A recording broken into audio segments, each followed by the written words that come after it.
আপনি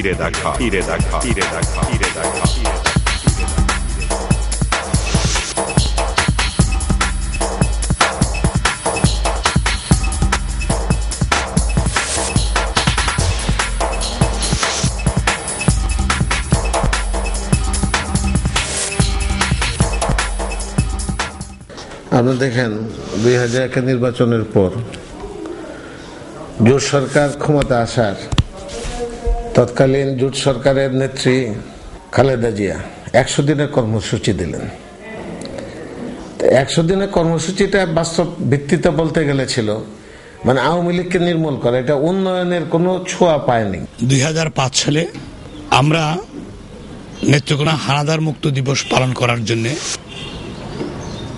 8ই ডিসেম্বর এর একটা প্রস্তুতির জন্য আমরা মহড়া করার জন্য সবাইকে ডেকেছিলাম। সকালবেলা একটা ফোন আসে আমার কাছে, উদীচী এবং শতদলের সাংস্কৃতিক সংগঠনের মাঝখানে একটা কস্টেপে মোড়া একটা বোমা পোতা আছে। আমি তাড়াতাড়ি করে এসে থানায় ফোন করলাম। প্রথম বোমাটা ওরা নিষ্ক্রিয় করলো।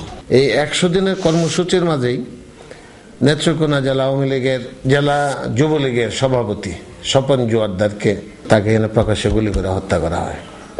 এরপরে বাকি খান মোহনগঞ্জ যুবলীগের সহ সভাপতি, ছাত্রদল, যুবদল আর বিএনপির কর্মীরা প্রকাশ্যে রামদা দিয়ে কুপে সেখানে হত্যা করে। আপনার মোহনগঞ্জ পৌর আওয়ামী লীগের সাধারণ সম্পাদক মীর কাসিম তাকেও ঠিক এমনিভাবে প্রকাশ্যে আপনার কুপিয়ে হত্যা করে। মদনের মানিক মুক্তিযোদ্ধা আওয়ামী লীগ নেতা বাজার করে নিয়ে যেতেছিল ঈদের বাজার, তাকে সেখানে প্রকাশ্য রাস্তায় তাকে সেখানে জবাই করে হত্যা করে। আপনার শত শত কর্মীকে আপনার হাত পা ভেঙে দিছে, আপনার পঙ্গু করে দিছে। তখন এটাকে মানে একটা নেত্রকোনা জেলাটাকে একটা জল্লাদখানায় পরিণত করে। জালের কাঠি, এই পাথর,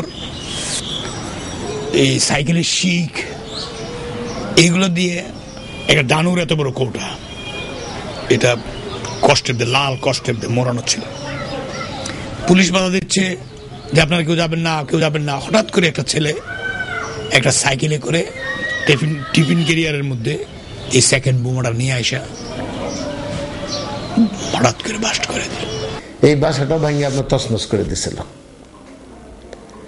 আপনার মানে সমস্ত ফার্নিচার, আপনার দরজা জানালা সব আপনার ভেঙে ফেলছিল।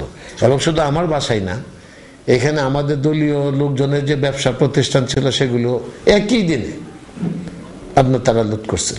আপনার তেলিগাতি অঞ্চল, এটা আটপাড়া থানায় পড়ছে, এখানে আপনার নারীরা ধর্ষিত হয়েছে। থানাতে মামলা করতে গেছে, তখন তাদের মামলা নেওয়া হয়নি। মামলা নেওয়া হয় না।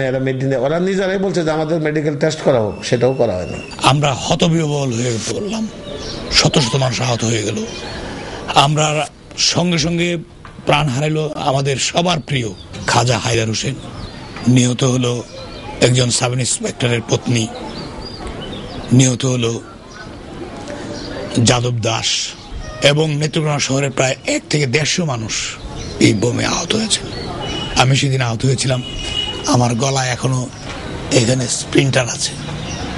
আমি চিকিৎসার জন্য ভারতে গিয়েছিলাম, আমার এই থাইয়ে একটা স্প্লিন্টার আছে। নেত্রকোনা একদিন মেসাগার করে দেওয়া হয়েছে। মেসাগার করে দেওয়ার পরে আমাদের উপরে আপনার মিথ্যা মামলা দেওয়া হয়েছে, এবং আমাদের প্রেসিডেন্ট থেকে আরম্ভ করে 165 জনের উপর একটা মিথ্যা মামলা দেওয়া হলো। এইভাবে 4টা মামলা দেওয়া হয়েছে।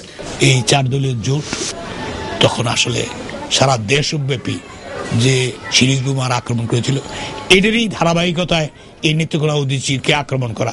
এই নেত্রকোনাকে বলতো যে এটা হলো বাবরের রাষ্ট্র, এটাতে বাংলাদেশের কনস্টিটিউশন এখানে প্রযোজ্য না, এখানে আইনের শাসন, বাবর যা বলবে তাই আইন, তাই শাসন, এবং এইভাবেই চলবে। আমরা চাই সবাইকে সামাজিক বদ্ধভাবে এবং একজন আরেকজনের পরিপূরক হিসাবে আমরা সমাজে বেঁচে থাকতে চাই। কিন্তু কেউ অন্যায় করলে সেটাও আবার তাকে রেহাই পাবে না, এবং সেটাকে তাকে আইনের পথে যেতে হবে। বঙ্গবন্ধুর কন্যা জননেত্রী শেখ হাসিনার কাছে আমাদের বিনীত আবেদন, যারা আহত হয়েছে, যারা নিহত হয়েছে, এদেরকে একটু সান্ত্বনা স্বরূপ একটা শুভেচ্ছা বার্তা হোক বা এদের একটু সুচিকিৎসার যদি একটা ব্যবস্থা হয় তাহলে মনে হয় এরা আত্মতৃপ্তি পাবে।